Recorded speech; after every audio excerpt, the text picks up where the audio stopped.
नमस्कार। अंतर्राष्ट्रीय family therapist जो कि 42 साल से कपल्स की काउंसलिंग कर रहे हैं, फैमिली थेरेपिस्ट टेरेंस रील, इन्होंने टिप्स दी है कि किस तरीके से जो पुरुष हैं फैमिली मैन बने। वो कहते हैं कि हमने लड़कों को, पुराने ज़माने में लड़कों को सिखाया जाता था कि रोना कमज़ोरी है, भावनाएं दिखाना मना है। नतीजा ये हुआ कि खुद से, अपनों से, रिश्तों से कट गए। अब वक्त आ गया है कि पुरुष दिल की सुने, रिश्तों में गहराई लाएं और बेहतर इंसान बने। टेरी कहते हैं कि जब तक पुरुष अपनी भावनाएं नहीं समझेंगे तब तक खुद को और रिश्तों को नुकसान पहुंचाते रहेंगे, ऐसे ही पिछड़ते रहेंगे। तो उन्होंने उभरने के लिए उपाय बताए हैं। तो आइए हम सब जानें कि क्या क्या उपाय हैं। तो सबसे पहला तो ये है कि भावनाएं महसूस करना सिखाएं। टेरी कहते हैं कि जब मैं थेरेपी देता हूँ पुरुषों को, तो पुरुषों को भावनाएं महसूस करने की आदत नहीं होती, इसलिए वो पहचान नहीं पाते। तो टेरी कहते हैं, मैं भावनाओं को बढ़ा चढ़ा कर दोहराता हूँ ताकि वो भावनाओं की अहमियत समझें और भावनाओं को महसूस करें। दूसरे उन्होंने टिप्स दिया कि गलती का एहसास कराएं। वो कहते हैं कि मेरा जो तरीका है थेरेपी देने का, वो पारंपरिक थेरेपी से अलग है।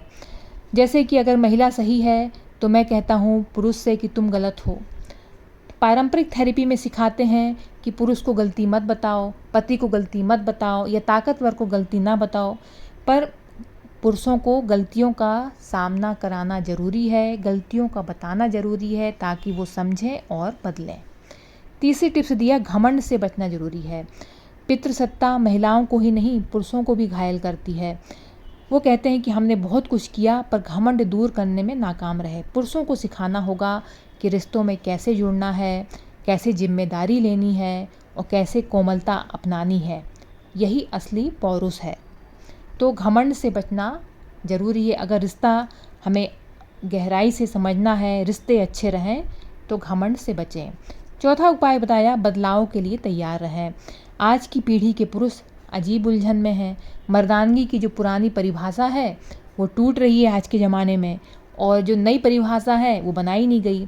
महिलाएं तो बदलाव के लिए तैयार हैं, लेकिन पुरुष इसमें अड़ंगा डालते हैं, वो एडजस्ट नहीं कर रहे हैं। तो महिलाएं पीछे नहीं हटें, बस पुरुषों को आगे बढ़ना है और उन्हें रिश्तों में गहराई लानी होगी, तभी सफल होंगे। तो पुरुष बदलाव के लिए तैयार रहें।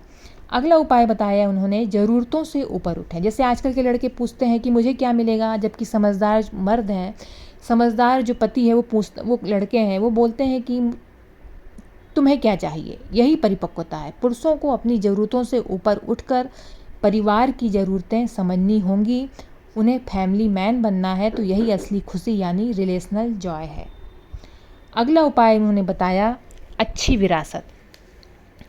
रील कहते हैं कि मेरे पिता गुस्सैल और हमेशा डिप्रेशन में डूबे रहते थे, तो विरासत में भी मुझे यही मिला। पर मैं, क्योंकि वो उनके माता पिता ने बताया, पर वो कहते हैं कि मैं अपने बच्चों को ये चीज़ नहीं सौंप रहा। वे कभी नहीं कहेंगे कि उनके पिता अवसादग्रस्त थे, क्योंकि उनके बच्चों को पता ही नहीं चलेगा कि वो डिप्रेशन में थे। पौरुष का अर्थ ताकतवर दिखना नहीं है, बल्कि रिश्तों में जुड़ना है। यही बदलाव पुरुषों को, खुद को और परिवार को बेहतर बनाने में मदद करेगा। जो विरासत है, अच्छी चीज़ की विरासत आगे बढ़ाएं। ख़राब चीज़ की विरासत, जैसे कि पिता का गुस्सैल होना, पिता का गाली गलौज करना, मारपीट करना, तो ये अपने बच्चों में ना, ये चीज़ें ना आएँ, ताकि बच्चा कभी ना कहे कि उनके पिता में ये आदत थी कि गाली देते थे, कि ख़राब आदतें थीं।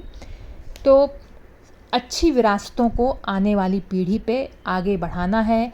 ख़राब चीज़ें बच्चों को ना पता चलें कि पिता में क्या थी, कि परिवार में क्या थी, ताकि बच्चा अच्छी चीज़ सीखे और अच्छी आदतों को आगे बढ़ाए।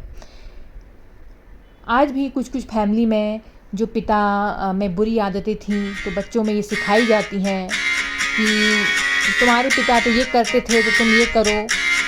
तो ये चीज़ें ख़राब हैं। तो परिवार की अच्छी विरासत को आगे बढ़ाना है, ना कि ख़राब विरासत को। ये टिप्स अपनाएंगे तो जो परिवार की जो बुरी आदतें थीं वो आगे के पुरुषों में नहीं जाएंगी। और तो रील कहते हैं कि सिर्फ ताकतवर दिखना नहीं, जुड़ना भी ज़रूरी है और परिवार और अपनी बेहतरी के लिए भावनाएं समझें, फैमिली मैन बनें और महिलाएं बदलाव के लिए तैयार रहें और पुरुष रिश्तों में गहराई लाकर आगे बढ़ें। तो पुरुषों को बदलना ज़रूरी है।